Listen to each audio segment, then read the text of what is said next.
Que el Señor les bendiga, hermanos. Bienvenidos a la casa del Señor nuevamente a estudiar la palabra de Dios. Estamos estudiando el tema principal de la doctrina del Espíritu Santo. Y hemos venido estos domingos anteriores hablando de un tema que ha sido, ¿cuál ha sido? ¿Cuál ha sido el tema? ¿Sí? ¿Cómo era? ¿Sí? ¿De qué estuvimos hablando el domingo pasado? Detalles sobre los milagros, sanidades y las lenguas. En la sesión anterior estuvimos hablando sobre los milagros y las sanidades. Entre las cosas que hablamos, aprendimos que estos dones tuvieron propósitos. Bueno, no solamente estos dones, sino todos los dones tienen propósitos. Y en el caso de estos, de los milagros y las sanidades, tuvieron propósitos específicos, tuvieron objetivos y fines específicos. Y el fundamento de la iglesia estaba siendo establecido. Por lo tanto, el fin de todos estas manifestaciones extraordinarias era el fundamento de la iglesia, establecido por los apóstoles como agentes de revelación de la verdad que debían ser autenticados. La palabra de Dios nos revela que los propósitos por los cuales habían sanidades, milagros y prodigios llevaba por objetivo que los incrédulos creyeran y hubiese una diferencia entre los tantos mensajes y mensajeros en donde Dios reflectara su verdad, y la manera en la que Él reflectaba su verdad eran los milagros, prodigios y sanidades a través de los apóstoles. Aprendimos que el concepto con el que son descritos los milagros en la palabra de Dios es la palabra señal. ¿Recuerdan eso? ¿Sí? Es la palabra señal. Y una señal apunta a algo mucho más grande. La señal en sí misma no es el fin concluyente. Es una representación muy pequeña de todo lo que apunta. Y concluimos que las sanidades no eran simplemente algo que sucedía para beneficio de las personas, sino que eran una confirmación y una autenticación que Dios Espíritu Santo hacía para distinguir su verdad a través de sus siervos y de los falsos maestros. En ellos había una autoridad apostólica que debía ser autenticada. Considerando los milagros, decía que no llamamos milagros a cualquier acontecimiento.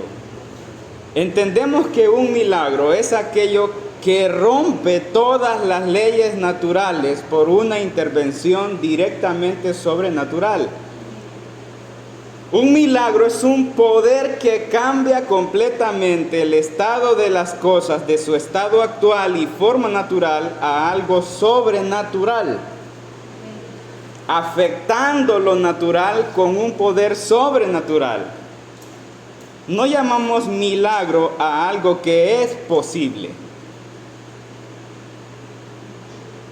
No llamamos milagro a algo que está dentro del rango de una posibilidad ordinaria. Llamamos milagro a lo que es imposible. Llamamos milagro a lo que Dios hace magnificando su poder. Dios hace lo imposible. Eso es un milagro. Amén. Aprendimos que en el Nuevo Testamento encontramos una serie de milagros, iniciando con el milagro de la concepción de Jesús en el vientre de María. Y luego hablamos de todos los milagros que Jesús hizo y todas las señales que el apóstol Juan describe, o los milagros que el apóstol Juan describe como señales, que proyectaban a algo mucho más grande y de mayor extensión. Y luego encontramos una serie de milagros realizados por el Espíritu Santo a través de los apóstoles. Y yo decía que la razón por la cual todas estas cosas suceden es que Dios se encargó de que el fundamento del Evangelio fuese lo suficientemente sólido, inamovible, incuestionable, inexplicable, irrefutable, para que todo aquel incrédulo que estuviera expuesto a estas manifestaciones o milagros no quedara, pero ni con la más mínima o diminuta duda de que estaba recibiendo la verdad del Evangelio. El fundamento de nuestra fe son milagros.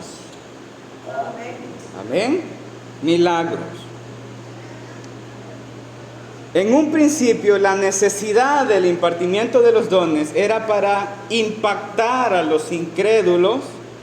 Esa fue la forma que el Espíritu Santo soberanamente eligió para revelar el Evangelio y separarlo de la mentira. Ahora nos enfocamos en algo importante, y es que los dones cesaron. Y lo dijimos en la clase pasada, los dones cesaron. Los dones no son algo que Dios da para el uso o manipulación de un poder sobrenatural a nuestro antojo. Los dones son algo que Dios da a las personas que no lo tienen. Y en ese punto aprendimos un concepto básico del don de sanidades, y es que el don de sanidad no lo obtiene el que ora o el que pone las manos. El don de sanidad lo recibe el enfermo. Amén. Es importantísimo notar que en la finalización de la Escritura, los dones del Espíritu del carácter milagroso, sobrenatural y extraordinario están cesando. Y lo estudiamos con el apóstol Pablo.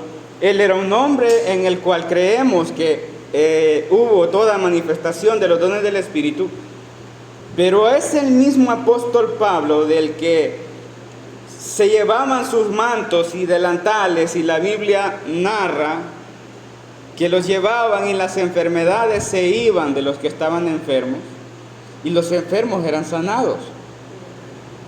Pero este mismo apóstol Pablo es el que escribe que deja a Trófimo enfermo, y a Timoteo también lo tiene enfermo, y le escribe en una carta sugerencias acerca de su enfermedad. Le dice: no tomes agua, toma un poquito de vino. Él mismo se encuentra enfermo. La pregunta es, si él tenía el don de sanidad, ¿no le era más fácil ponerle las manos a Trófimo y sanarlo? Si anteriormente los paños y los delantales se llevaban para que se sanaban los enfermos, ¿no era más fácil? Pero él escribe: dejé a Trófimo enfermo. ¿No le era más fácil mandarle un manto ungido a Timoteo para que se lo pusiera en su estómago, en vez de recomendarle que tome un poquito de vino? Y luego,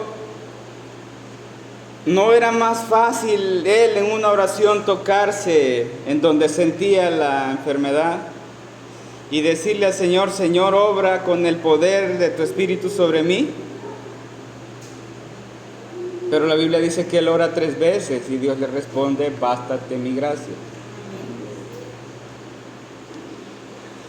Entonces, evidentemente, los dones de carácter milagroso y extraordinario están cesando. Y no están cesando por la iglesia en general, están cesando desde los apóstoles.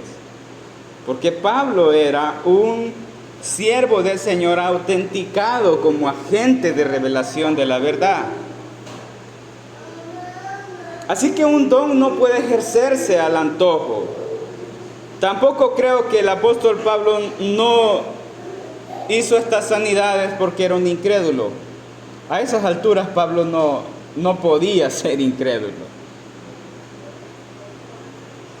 Los dones que Dios da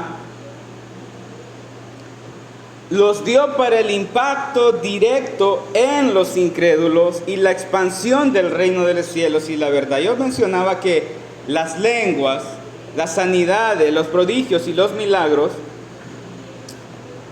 eran para ese fin.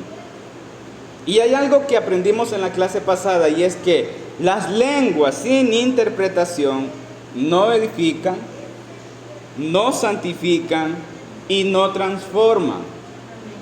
Los milagros no edifican, no santifican y no transforman. Las sanidades no edifican, no santifican y no transforman. ¿Por qué digo yo que los milagros no edifican, ni santifican, ni transforman? Porque hay personas a las que Jesús sanó, que no fueron edificadas, que no fueron santificadas y que no fueron transformadas. Hay personas a las que Jesús sanó de lepra, que ni siquiera regresaron a agradecerle. Amén. Así que un milagro no edifica, no santifica y no transforma. Pero hay algo que sí lo hace. Los milagros y las sanidades en nuestra vida, yo decía que solo son un don para vivir un momento más, que nos dan la oportunidad para seguir siendo edificados. Pero hay una verdad, y es que todos los santos de la iglesia del Señor han muerto. Todos. Y no creo que nosotros aquí no muramos. Algún día Dios nos va a llamar. Entonces los milagros y las sanidades son un corto momento de nuestra vida, ¿sí? Pero hay algo que sí lo hace en la edificación de la iglesia. Y nuestra edificación y la edificación de la iglesia, del cuerpo de Cristo, tiene que ver exclusiva y explícitamente con el entendimiento y la práctica del conocimiento que recibimos. La iglesia necesita ser edificada. La iglesia necesita ser transformada. La iglesia necesita ser santificada. Y eso no lo realiza ningún don de carácter extraordinario o milagroso. Lo que realiza eso es el Espíritu a través de su palabra.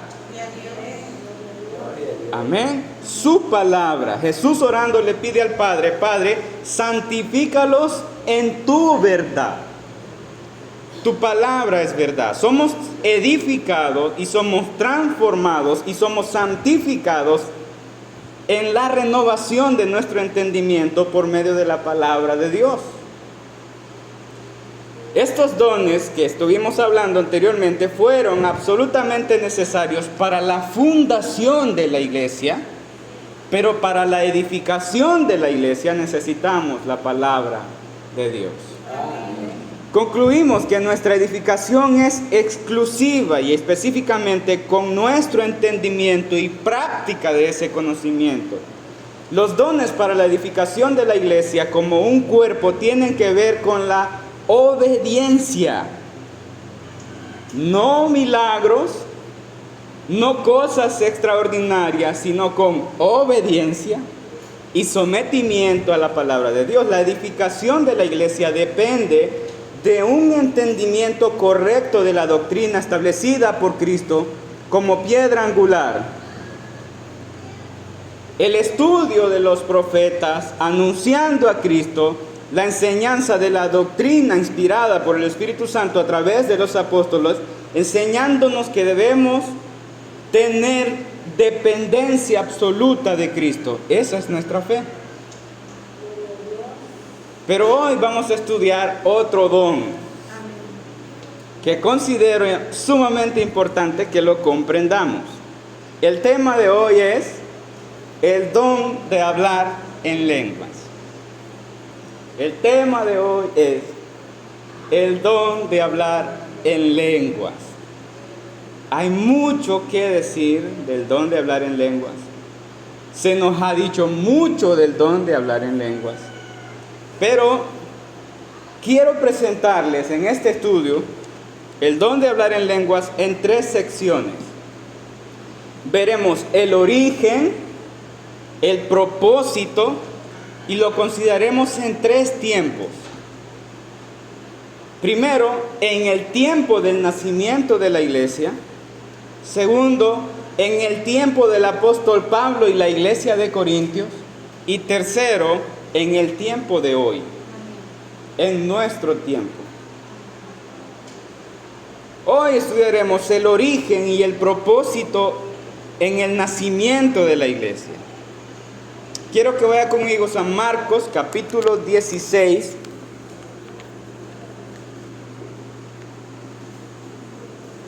Evangelio de Marcos capítulo 16.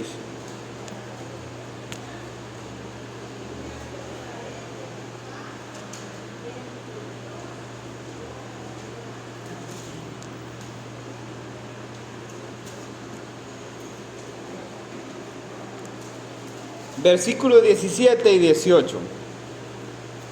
¿Lo tenemos todos? Lea el tema que dice en la parte de arriba de ese fragmento. Dice: Jesús comisiona a los apóstoles. Así dice, ¿verdad? Jesús comisiona a los apóstoles. Vamos a leer Marcos capítulo 16, versículos 17 y 18. Dice la palabra de Dios: y estas señales seguirán a los que creen. En mi nombre echarán fuera demonios, hablarán nuevas lenguas, tomarán en las manos serpientes y si bebieren cosa mortífera no les hará daño. Sobre los enfermos pondrán sus manos y sanarán. Amén. Quiero que oremos un momento. Oramos al Señor. Padre Santo, nos hemos presentado delante de ti para aprender de tu palabra. Ayúdanos, Señor, a comprender la razón del por qué tú diste los dones. Ayúdanos a comprender tus propósitos.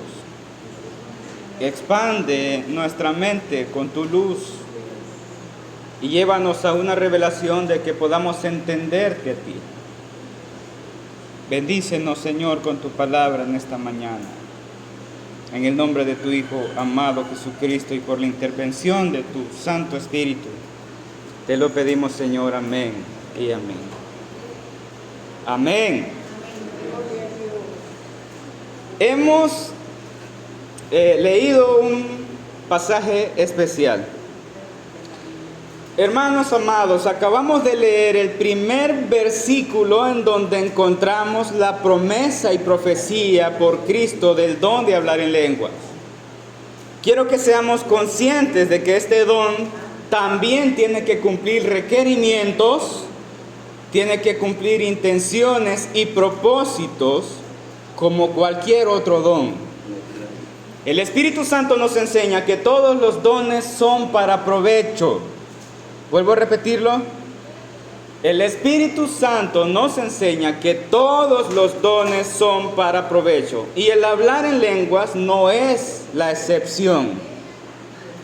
El hablar en lenguas tenía y tiene que tener sentido porque debe llevar provecho. El don de hablar en lenguas, Cristo lo profetiza sobre sus apóstoles en primera instancia. Pero cuando ellos están recibiendo estas palabras, son comisionados para la predicación y propagación del Evangelio. Hay una diferencia exclusivamente entre este don y los dones de milagros y sanidades que relata la narrativa de Hechos en los apóstoles como protagonistas. Cuando hablamos del don de las lenguas en el Pentecostés, el derramamiento del Espíritu Santo, todos fueron llenos y hablaron en otras lenguas. Eso indica que el don de hablar en lengua fue elegido por el Espíritu Santo para ser ejercido por diversas personas. El don de hablar en lengua tenía objetivos y propósitos claros por los cuales podemos identificar por qué era de provecho. Y es diferente a las sanidades y a los milagros. Porque las sanidades y los milagros son revelados nada más por mano de los apóstoles. Pero las lenguas son derramadas sobre todos los que están en el Pentecostés. Así es que hay una diferencia ahí.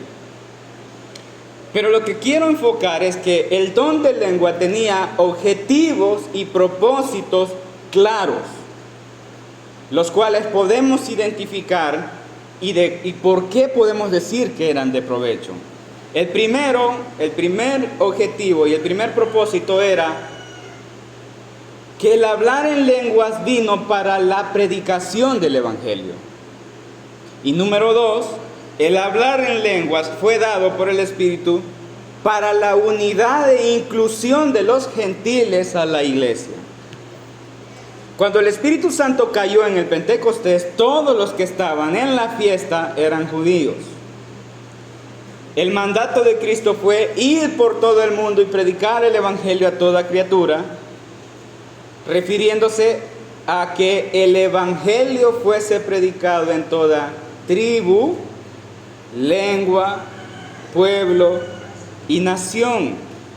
La limitante de los apóstoles y la iglesia naciente de eso sería que la primera iglesia solamente hablaba un idioma. Un idioma.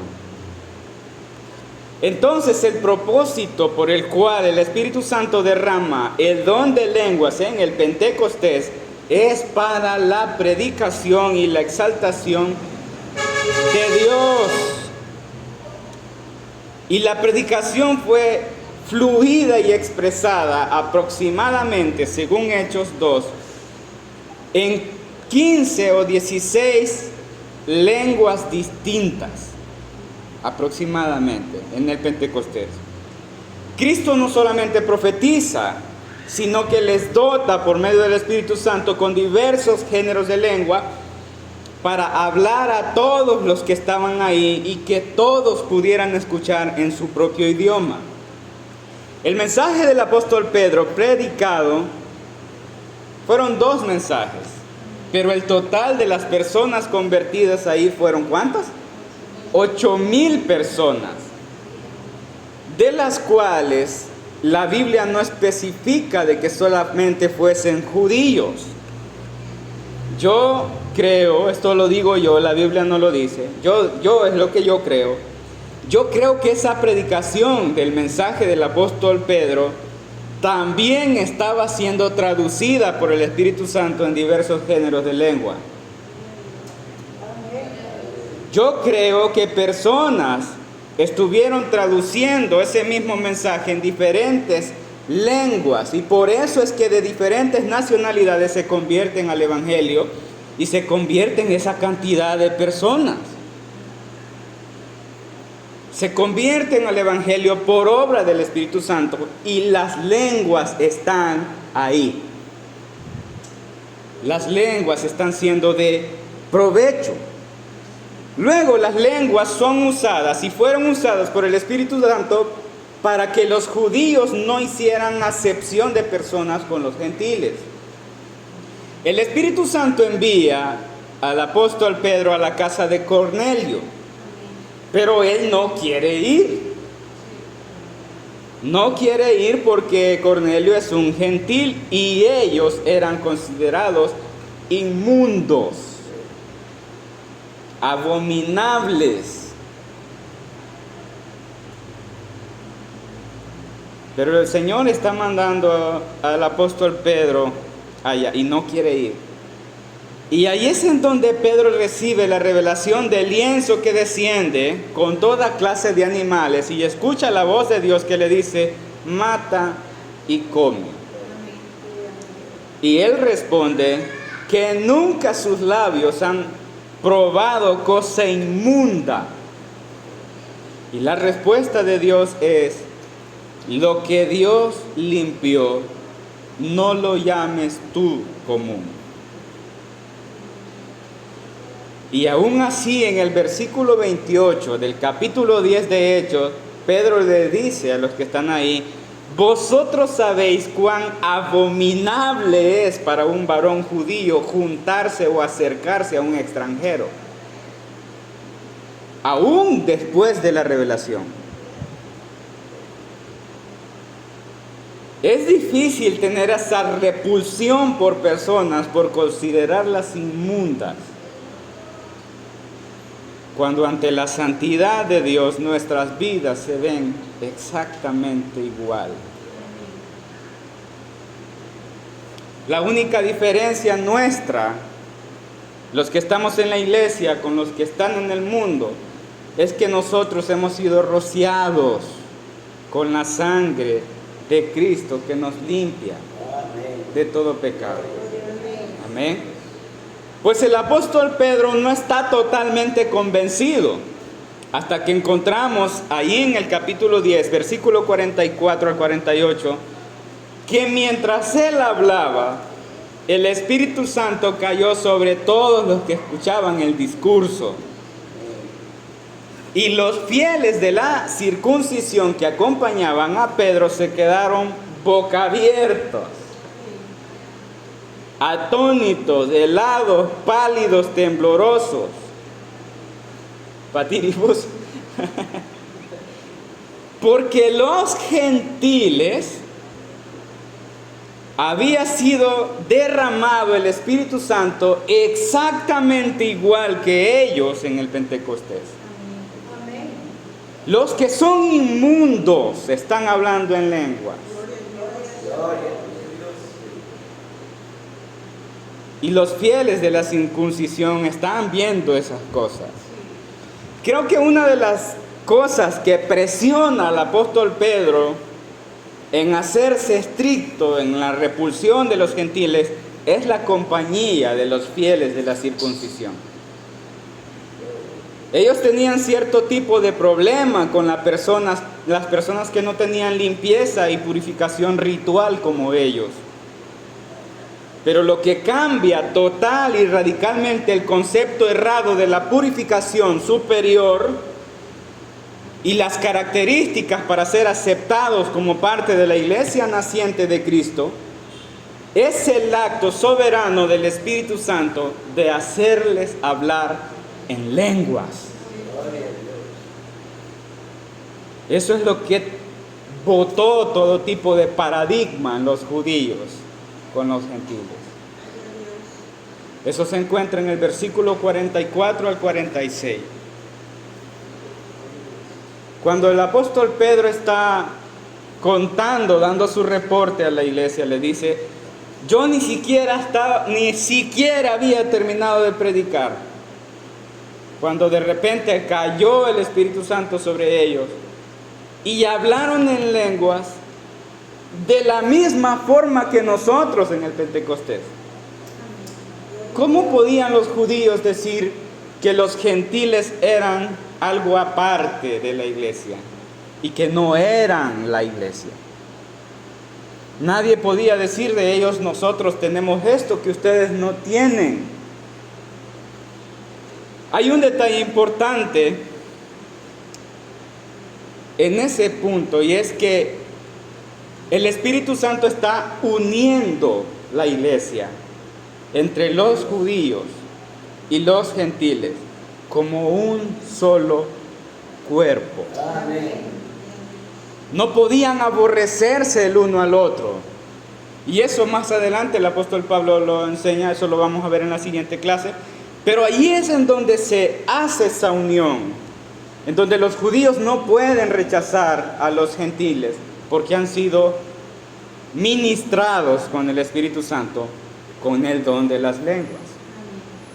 Y hay otro detalle importante que quiero que observemos, porque estamos viendo el origen y propósito en el nacimiento de la iglesia. El detalle que quiero que observemos es que el don de hablar en lenguas, en ese momento del origen del nacimiento de la iglesia, tiene un alcance externo con propósitos externos, no meramente internos o propios personales.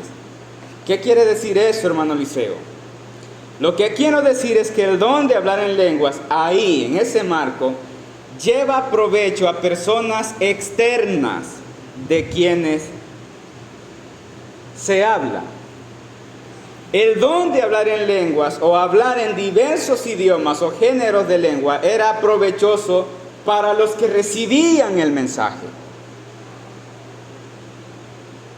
¿Por qué era provechoso? Porque ellos entendían el mensaje perfectamente bien, aunque el que lo hablara no lo entendiera. Entonces era provechoso para el que lo escuchaba. ¿Sí? ¿Me doy a entender? Los receptores del mensaje entendían perfectamente bien cuál era el mensaje, porque iba en su propio idioma, iba perfectamente estructurado. Los otros que eran beneficiados con eso son los que podían traducirlo o interpretarlo. Entonces, como detalle importante aquí tenemos que no debemos pasar por alto que el don de hablar en lenguas en ese marco tenía un propósito cumplido de un alcance externo para los que estaban fuera. Las personas que lo escuchaban eran edificadas porque entendían el mensaje. En ese momento del origen, del nacimiento de la iglesia, no se conocen ni se enumeran los dones tal como lo conocemos hoy. Eso es revelado hasta en el momento en el que el apóstol Pablo, guiado por el Espíritu Santo, los escribe en la primera carta a los Corintios. Pero quiero que comprendamos que el Espíritu Santo, en el don de hablar en lengua, desde su origen, mantiene propósitos, objetivos específicos, por los cuales otorga ese don en diversos géneros de lenguas. Otro detalle que quiero que guardemos hoy en nuestro corazón es que la necesidad primordial por la cual los dones de hablar en lengua fueron dados y por el cual Dios elige que su iglesia, los redimidos, hablaran en lenguas, es porque Él creó las lenguas como una división. Para evitar que el hombre se exaltase, dio lenguas para confusión, porque en la tierra se hablaba una sola lengua. Y estoy hablando del origen, del principio. En la tierra se hablaba una sola lengua. Y la razón por qué surgen diversas lenguas es porque Dios lo establece para causar una división y una confusión. Vaya conmigo a Génesis capítulo 11. Génesis capítulo 11, versículo 1 al 9. Génesis capítulo 11, versículo 1 al 9. ¿Lo tenemos? ¿Lo tenemos todos? Génesis capítulo 11, versículo 1 al 9. Dice la palabra del Señor. Tenía entonces toda la tierra, ¿cómo dice? Una sola lengua. Y unas, ¿qué? Mismas palabras. Seguimos. Y aconteció que cuando salieron del oriente hallaron una llanura en la tierra de Sinar y se establecieron allí. Y se dijeron unos a otros, vamos, hagamos ladrillo y cozámoslo con fuego.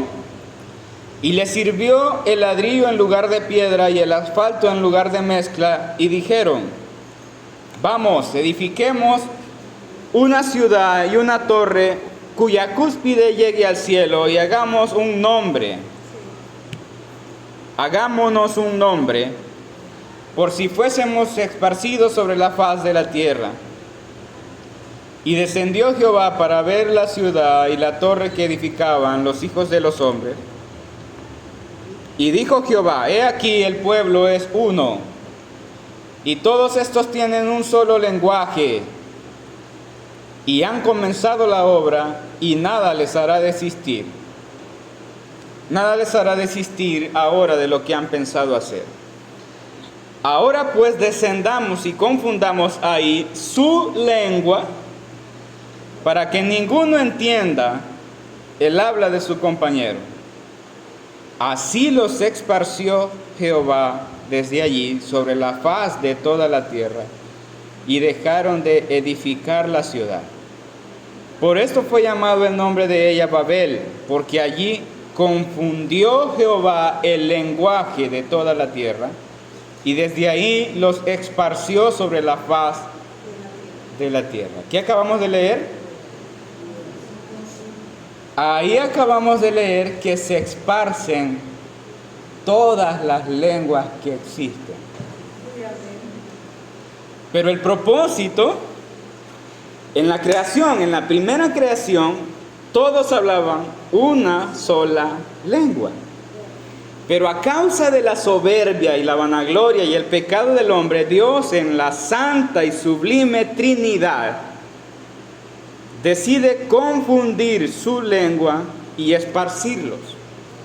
Aquí notamos algo importante. Dios da las lenguas en Génesis con un propósito de confusión y esparce a los hombres causando división entre ellos por las lenguas. Ahí nacen las lenguas. Pero cuando Cristo culmina la obra de redención de su pueblo, la gracia es derramada por Cristo con un alcance de toda tribu, pueblo, lengua y nación. El motivo por el cual Dios Espíritu Santo obra el don de las lenguas en el derramamiento del Espíritu, ahora no es división, es unión. Ya no es confusión, es comprensión de la verdad.